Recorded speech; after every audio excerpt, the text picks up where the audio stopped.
तो आपने बात की कि इमरान खान साहब को 3 साल के लिए जेल में ही रहना चाहिए। तो आप ये किस तरह एक्सपेक्ट करते हैं कि वो 3 साल के लिए जेल में रहेंगे और पॉलिटिकल स्टेबिलिटी आ जाएगी जो अगली हुकूमत आएगी? वो कैसे पॉलिटिकल स्टेबिलिटी लेके आएगी? भाजी मैं नहीं कहा उन्होंने जेल ही रहना चाहिए, मैं क्या वो टोपी वाले कहते हैं उन्होंने जेल ही रहना चाहिए। वो तो मैं हमें टोपी दो उधार लेके पाई सी। सेठी साहब आपकी गुफ्तगू में एक ख़ानदान के बार बार वज़ीर आज़म बनने या बनाने का तज़किरा हुआ है, तो मैं सवाल करता हूँ कि ये कौन सा ऐसा इंटेलेक्चुअल्स का ख़ानदान है? इसमें किसी ने कोई हेमलेट लिखा हुआ है, किसी ने कोई मोबी डिक लिखा हुआ है, या किसी की कोई वेस्टलैंड नज़्म है, या ये कोई बहुत बड़ा कोई मतलब दानिश्वर है और उनके ख़ानदान में पैदा हो गई है? मतलब अच्छा, आप कम से कम फाद हुसैन को बनाने की बात कर दें, सोलंकी साहब को बना दें, तलत हुसैन को खुद बन जाए, किसी से बात तो कर लेंगे दुनिया में। ठीक, थैंक यू। अब मैंने फिर वो टोपी पहन ली है। तो मेरा तो ये ख्याल है कि खान साहब को जेल में रहना चाहिए जितनी देर मैं हूँ, तो रहना चाहिए, अदरवाइज या वो होगा या मैं होऊंगा।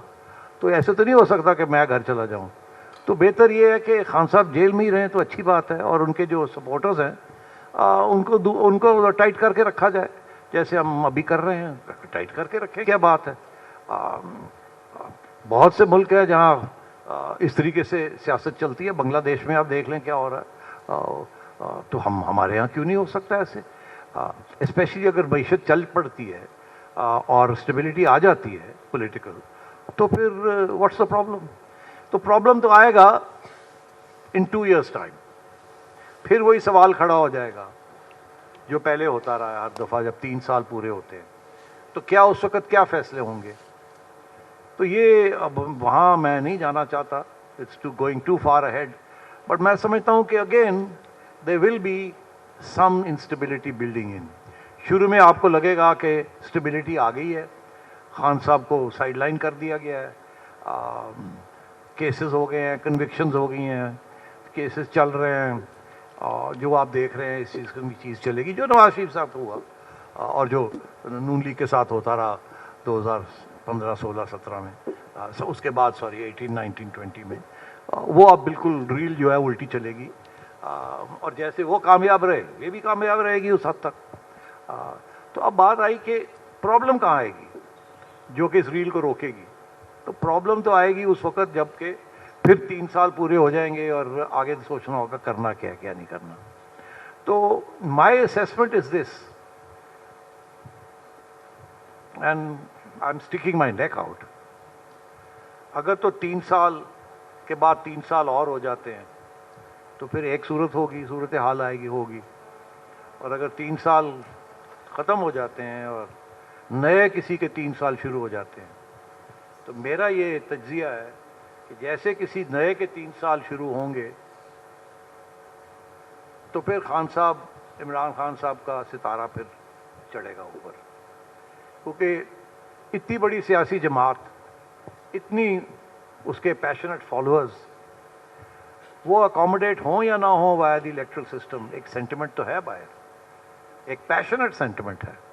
वो किसी न किसी स्टेज पे तो उसको चैनल करना ही पड़ेगा, उसको एक्सेप्ट करना पड़ेगा। वो रुका रहेगा, सोया रहेगा, धमकी से बैठा रहेगा, मगर किसी न किसी स्टेज पे वो फिर उभरेगा और उसको अकोमोडेट करना पड़ेगा। हाँ जी, ठीक है। I think we have now about 15 minutes, तो I will open this up to the floor. आप आइडेंटिफाई करें अपने आप को, खड़े हो जाएं प्लीज़ ताकि one can note you and then अपना सवाल पूछिए। अस्सलाम वालेकुम सर। अपने आप को आइडेंटिफाई ज़रूर कीजिएगा। अस्सलाम वालेकुम सर। कहाँ हैं आप? ऊपर खड़े हो गए हैं आप? जी जी कहाँ हैं? सर, आपकी राइट साइड। उधर है, अच्छा, ओके। सर, मेरा नाम मुशर्रफ असलम है और मैं एक ग्रेजुएशन का स्टूडेंट हूँ। तो आपने बात की कि इमरान खान साहब को 3 साल के लिए जेल में ही रहना चाहिए। तो आप ये किस तरह एक्सपेक्ट करते हैं कि वो 3 साल के लिए जेल में रहेंगे और पॉलिटिकल स्टेबिलिटी आ जाएगी जो अगली हुकूमत आएगी? वो कैसे पॉलिटिकल स्टेबिलिटी लेके आएगी?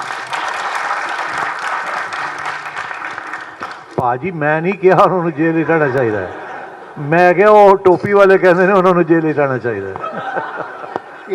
वो तो मैं हमें टोपी दो उधार लेके पाई सी। सेठी साहब अच्छा, नहीं, लेट मी आंसर। एक सेकंड। तो पूरा जवाब भी देने दे। बात यह है कि जी स्टेबिलिटी कुछ होती है जो शॉर्ट टर्म होती है, कुछ लॉन्ग टर्म होती है। लॉन्ग टर्म तो इस मुल्क में कभी हुई नहीं। तो ज़्यादा से ज़्यादा यही हम तवक्को कर सकते हैं कि अगले 3-4 साल जो हैं वो रिलेटिवली स्टेबल गुजर जाएं, ताकि मईशत जो है वो चल पड़े और कोई मेजर शेकअप ना हो। तो मेरा ये तज्जिया था कि द पावर्स दैट बी, उनका कोई इरादा नहीं है इस वक्त खान साहब को आज़ाद करने का, और अगर यही सूरत हाल रही तो फिर 3-4 साल स्टेबिलिटी उनको मिल जाएगी। ये मेरा कहना था। सेठी साहब, आपकी गुफ्तगू में एक ख़ानदान के बार बार वज़ीर आज़म बनने या बनाने का तज़किरा हुआ है, तो मैं सवाल करता हूँ कि ये कौन सा ऐसा इंटेलेक्चुअल्स का ख़ानदान है? इसमें किसी ने कोई हेमलेट लिखा हुआ है, किसी ने कोई मोबी डिक लिखा हुआ है, या किसी की कोई वेस्टलैंड नज़्म है, या ये कोई बहुत बड़ा कोई मतलब दानिश्वर है और उनके ख़ानदान में पैदा हो गई है?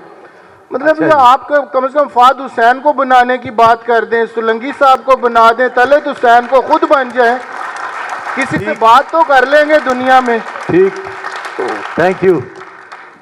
इसका कोई जवाब है जी? हाँ जी,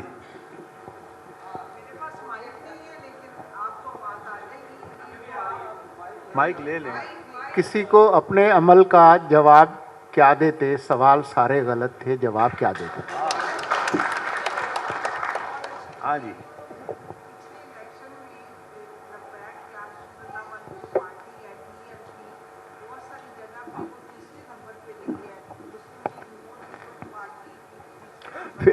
फिर से जरा कर। टीएलपी नहीं, शुरू करें आप।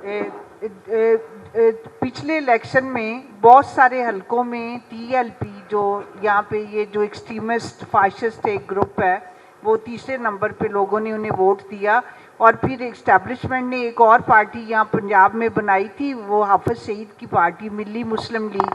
तो आप ये जो इलेक्शन का देख रहे हैं तो ये लोग वोट लेने वाले लोग हैं। अभी भी लाहौर में अगर आप अंदरून की तरफ जाएं, उनकी ऑलरेडी जगह जगह पे वो लगी हुई हैं, उनके लोग जो इलेक्शन लड़ रहे हैं। तो आप क्या देखते हैं कि ये जो पार्टीज़ हैं, ये मजहबी, ये लब्बैक और मिली मुस्लिम लीग, ये कितने सीट्स ले सकती है, कितनी इसको ताकत मिलेगी? Thank you.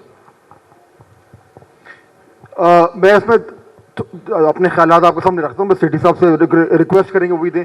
देखिए, मेरे ख्याल में जिन जमातों का आपने जिक्र किया वो हमेशा इस्तेमाल होती हैं एक ख़ास डिज़ाइन को हासिल करने के लिए, और ये हमारी माजी में नज़र डालें तो ये इसमें कोई रॉकेट साइंस नहीं है।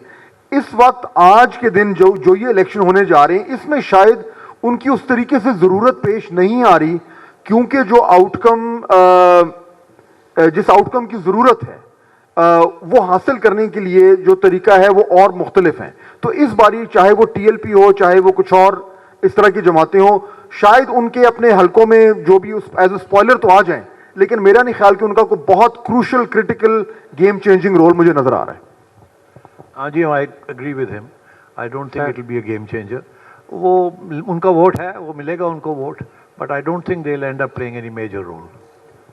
सर इधर माइक दीजिए जी। सर है इधर मैं सवाल करना चाहता हूँ सर। आप खड़े हो गए पहले? जी सर, खड़ा हो गया हूँ। ओके सर, पहला सवाल ये है कि जो हाइब्रिड सिस्टम है, जिस तरह हमने देखा है कि इमरान खान के दौर में चल रहा था, अब दोबारा भी उसी तरफ हाइब्रिड प्लस की बात की जा रही है। क्या जदीद दुनिया में जिन मसाइल का हमें सामना है, इस सिस्टम से हमारा हल निकल सकता है? पहला सवाल तो ये है सर। दूसरा सर, जिस किस्म की माशी बदहाली का हमें सामना है और हम इस माशी बदहाली को खुशहाली में बदलने के लिए मिडिल ईस्ट की रियासतों की तरफ देख रहे हैं सर, और सारा प्लान भी हम उसी की तरफ बनाना चाह रहे हैं कि इन्वेस्टमेंट होगी और हमारी माशी बदहाली दूर होगी। तो सर, ये मिडिल ईस्ट की